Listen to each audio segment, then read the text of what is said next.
Allen Ginsberg, there was a documentary about him last year, Howl.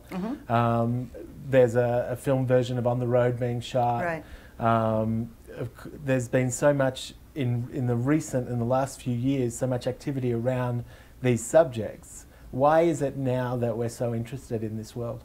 I think for very similar reasons that there was a pervasive darkness back then, and I think there is one now too. And I think that it's just this fascination with the time that things might have been different if the voices that these films are about had a greater impact, and the larger forces of money and finance and, you know, Reagan and all those people, if they hadn't won, I think it could have been very different. Yeah.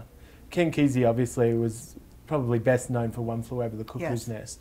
And certainly in Hollywood, it's a masterful movie in terms of even the story that Kirk Douglas had it on Broadway and gifted it to his son, who then won an Oscar as a producer well before he established himself as an actor. Yes. In Michael Douglas, obviously. But if you could put yourself in Ken Kesey's head at that time, do you think any of it meant anything to him? Well, he hated the movie, and he threatened to sue them, and he claims, and I suppose I believe him, but he claims that he never even saw the film.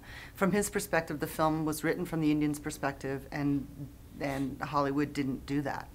And so he was very upset. But, you know, little snippets of the screenplay that he was originally hired to write the screenplay for the based on the book, and he had done the bus trip by then, and he included parts of the bus trip in the screenplay for One Flew Over the Cuckoo's Nest, and they were like, what is this? So it didn't work out that he didn't get his way, but you know, I love the film. I think it's a beautiful film, very different, and I understand why they took the approach they did, but Ken hated it. So. But he also wrote the play too. Yeah. Yeah. Yeah. And he loved the play. He loved Kirk Douglas in the play, and he thought the play, you know, there were lots of different versions of the play done, and he was, you know, all about the Combine and various productions of the play.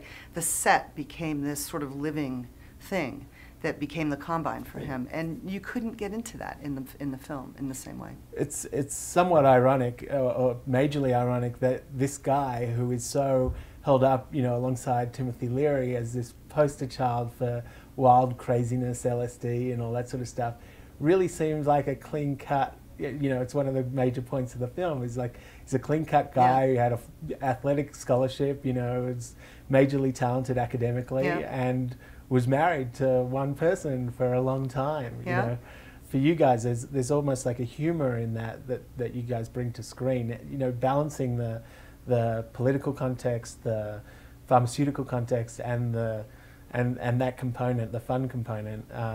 How much of a balancing juggling act is that, and how much editing down did you have to do to find that relationship?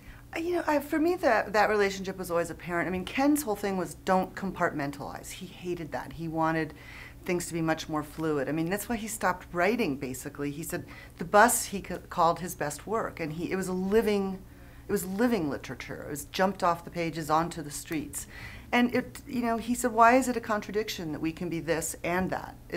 We're all these different things combined. It's the sum that makes us all, Filmically, like even, you know, depicting his frog in the tape recorders and things like that was a lot of fun. And you could imagine that would come from the mind of someone on LSD. Yeah. I'm not going to be presumptuous, but I have to ask whether you and Alex did any experimentation of any sorts to bring those colours and things to fruition. Maybe.